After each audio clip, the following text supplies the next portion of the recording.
Michael Nagy here with Jiggy Jag TV and DiscoveringBands.com, and I'm here with Giant Monsters on the Horizon. How you doing today? I'm doing fantastic. Yourself? Doing good, doing good. It's good to have you. So you want to tell us a little about the band for anyone who doesn't know? Yeah, sure. Well, let's see. We put ourselves together around 2015, and we have been growing and growing ever since, at least as far as, you know, the number of albums that we've got and the music and its reach.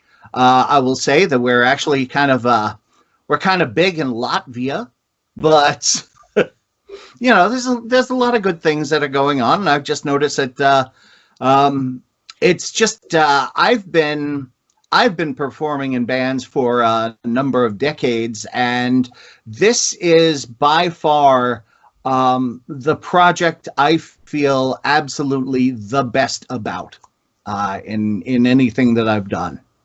And yeah, so what got you into dark electronic music to begin with? Oh man, that is a tale as old as time. Let's see. I would say that it was just one of those things that I've been, you know, I've had my goth card way back when in the mid 90s. And I just, you know, I started working with a number of different bands because there's just something about the combination of heavy music meeting computers that I just find is a fantastic synergy, you know. I guess it was ever since I saw a Ministry in Lollapalooza 1992, and I traded in my floral shirts and flip-flops for combat boots and camouflage at the time. So, yeah. And ever since then, it's just been a thing that's been kind of with me ever since. Awesome. Now the band here, you got an interesting band name. How did that come to be? You know, Madison, the other half of the band, she does a lot of the arrangement work and such. She was actually one day putting a list together for a little card game that she was developing for band names, and it's just one of those things where she just came about it. And I guess the thing is, we started with a love of things like Neon Genesis Evangelion and all the whole kaiju sort of stuff, and it just, I don't know, just for some reason the name just kind of clicked, and I said, yeah, let's go with that. You know, it was one of those funny things. We live here in St. Louis, and she had a number of friends on a podcast that she was involved with say, you know, hey, I know you like this certain kind of music. Well, meet this guy, Vinny. Vinny's into the same sort of stuff. And as it turns out, she was from Fort Lauderdale, Florida, and I was from Tampa, Florida. And a number of times she and I were even at the same concerts together, but never even knew it until we both lived up here in St. Louis. So, you know, then we got together, and it was just, it was one of those things where it was meant to be, you know? Awesome. I've been to St. Louis a couple times. I like the scene there, like the Crack Fox and stuff. Some cool venues. Oh, yeah. Crack Fox is fantastic. Carrie, she just does a wonderful thing for it. And matter of fact, Carrie used to live over in Tampa, Florida for a number of years, and that's how I know her. So on occasion, I'd run sound over there, you know, for a few shows here and there. It was, yeah, really nice place. Really awesome. Nice place. Yeah. Now, what are you currently working on with this whole quarantine going on? Are you currently working on any new music? Mm-hmm. We just finished up an album. The name of the album is called Live from Night City. It's 7 songs that I will say, every album that we have done, Madison and I, we've tried to find a way to grow a little bit more as musicians. And for this one in particular, this is the first time we're actually, every song is a vocal song. In that we started, our very first album was nothing but instrumentals. And then as we go, we're just, okay, let's see if we can write a song that has lyrics. Let me see if we can write a song, you know, that and it's one of those things where now with Live from Night City, I've kind of taken my years and dare I say decades. You don't get gray hair like this without without really taking your own time. But I've stepped into the forefront and kind of became a little bit more of the front man that I know we always needed. So I'm very happy about this in particular collection. She and I are both. I think we've really come to our own fruition when it comes to getting this album done. Can you go into any of the themes and details of the album? Some of the messages? Yeah, I mean, I'll say this. When we first got together, the very first album, the idea was kind of literal, the concept of giant monsters on the horizon. We would write sometimes to, like as if we were writing for a score for some kind of Godzilla movie or something like that. But now we've noticed that the term giant monsters on the horizon is kind of the idea of the things that we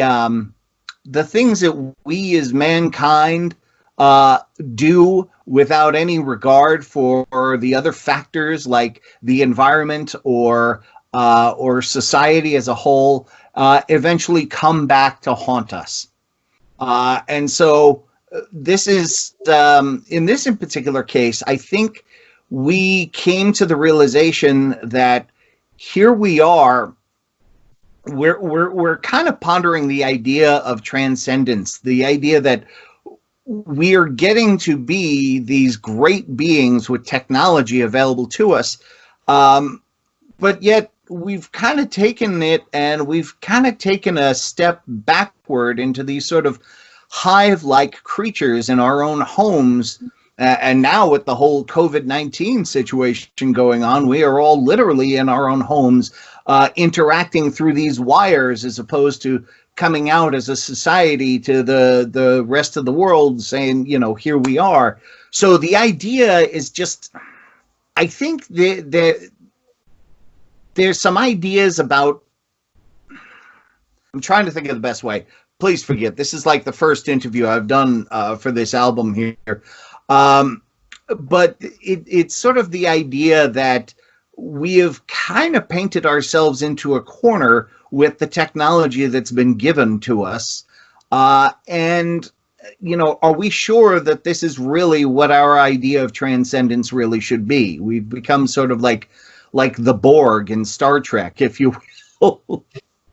So that's kind of where we are in that. Now, of course, lyrics are open for, anybody's interpretation, really. But that's at least when we were writing the sort of artistic statement that I feel we were making. So sounds like a lot of stuff for everyone to relate to with everything going on. So. Oh, yeah. Very much so. Now, if people want to find you online, look you up, how do they do that? Well, the easiest thing would be to go to giantmonstersonthehorizon.com.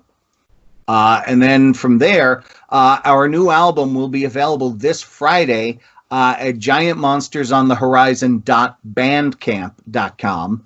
And then after, I think, a few days, it's going to be available on all the other major channels, the Spotify, YouTube, iTunes, things along those lines. But for now, people will be able to, on Friday, go to giantmonstersonthehorizon.bandcamp.com.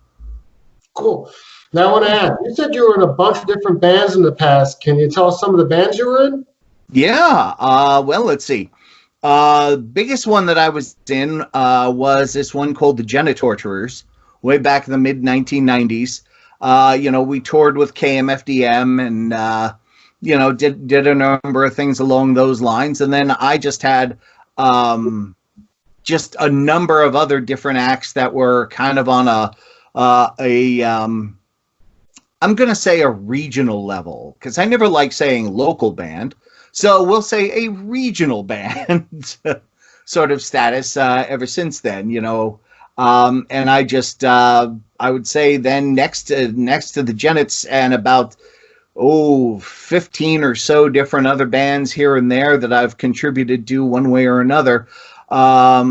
I've got over 50 albums that I've done work with. I've done remixes for Collide, for The Last Dance, for there's a band called Selma that I'm a huge fan of these days.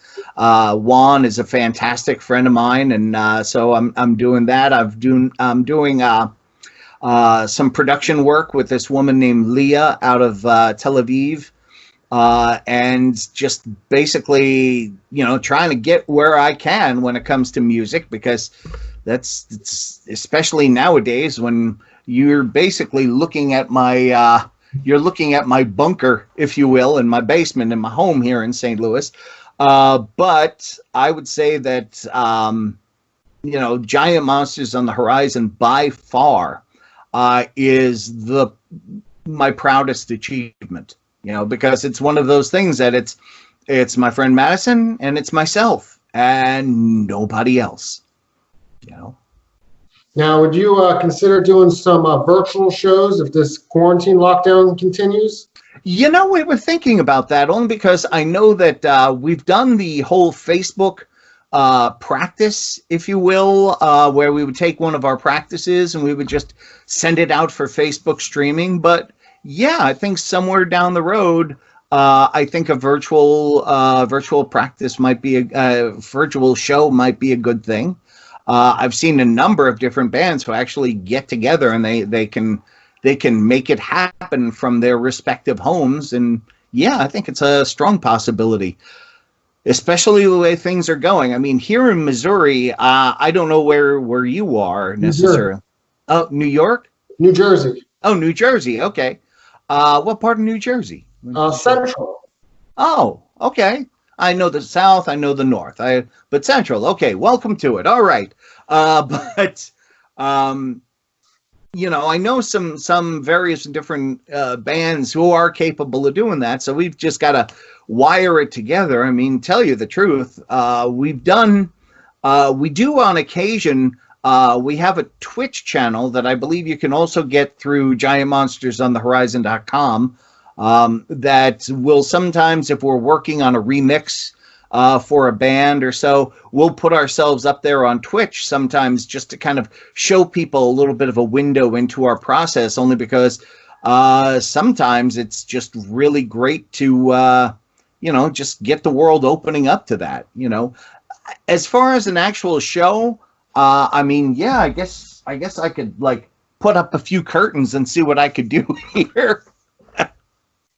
And then when this is all over, you plan on getting out live at some venues? Yeah. Oh yeah. It's one of those things where I myself, I've just always loved the idea of live, performing live for people on stage. So yeah, we definitely do, once everything is over, want to get back and do a few shows here and there. I think that'd be fantastic. Definitely. I miss people. I miss being on stage. Yeah, miss live music. Oh, very much so. But soon. Yeah. Well, it was good talking with you and having you, and everyone look them up. Oh yes, giantmonstersonthehorizon.com. So in 2015, if you would have asked me, where do you see yourself in 5 years, I probably never would have answered, stuck in my basement because I'm not allowed outside the house.